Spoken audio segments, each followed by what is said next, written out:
Hey, what's going on, YouTubers? I'm sitting around just, playing my bass today. I haven't played it, in quite some time, so I was just doing some finger exercises. And not that I'm in any bands anymore, but I still like to keep it going every now and then. So normally I do a knife video. And actually, this is kind of like a knife video. I was watching Motley Crue's final show, Motley Crue The End.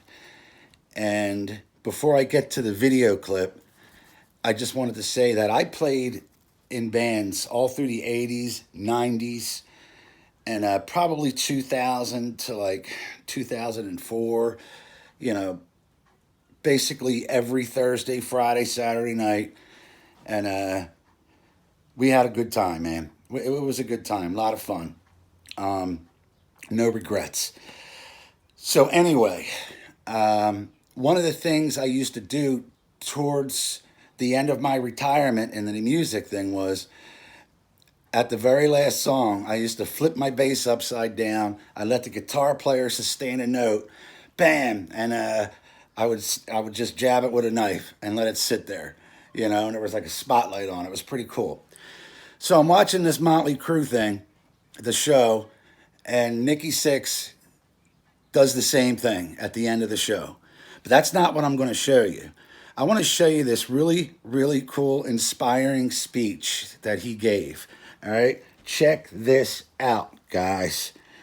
And it's fucking here, man. It's amazing. I'm so grateful to be here with the guys in the band. And the first night of the tour, I was sitting backstage and I was thinking, how did I get here? And you guys know Motley Crue's story, and we all have a story individually. And I wanted to tell you, when I was about 10 years old, I lived in Jerome, Idaho. Population 4,000 people. I lived with my grandmother and my grandfather. And what I remember about those times is that my grandfather would drive about 35 miles to work every day. He had a white Ford pickup truck. He worked at a gas station, and he would come home. And when he would come home, he would put the keys to the pickup truck, some change, and a pocket knife on a table. And I would look at that knife, and I would think to myself, I'm going to have it. And one day I took it, and the obvious thing happened. I got in trouble. And if you know anything about me, you know that I did it the very next day as well. And the next day, and the next day, and the next day. And one day, he came home from work, he put those keys on a table, some change, and he looked at me, and he handed me my very first knife. And I have had a knife like this knife that I have in my boot, or some version, ever since then. And I'm going to tell you what it represents to me.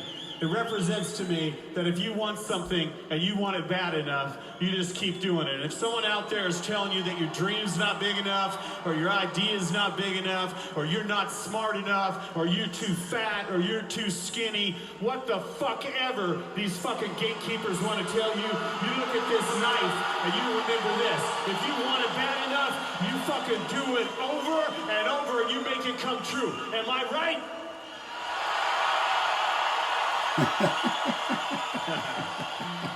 I know I'm right. And I know somebody out there is going to do something fucking amazing too. And I feel... That's inspiring, yes? I feel very fucking grateful. So check out the back of my bass. See all them hack marks? That's an understatement. This bass had a lot of road wear on it. It's an old PV bass, man. Not too many people played it, man, but this thing fucking thundered. Woo-hoo. Got me through, I don't know, good 15 years of playing. So anyway, see them hack marks? Took a knife pretty much similar to this one, right here, and I would just say, BAM! And then the spotlight would just stay on it. It's a shame there's no spotlight. But anyway, I just thought I'd share that with you guys. All right? Take care, everybody. Peace.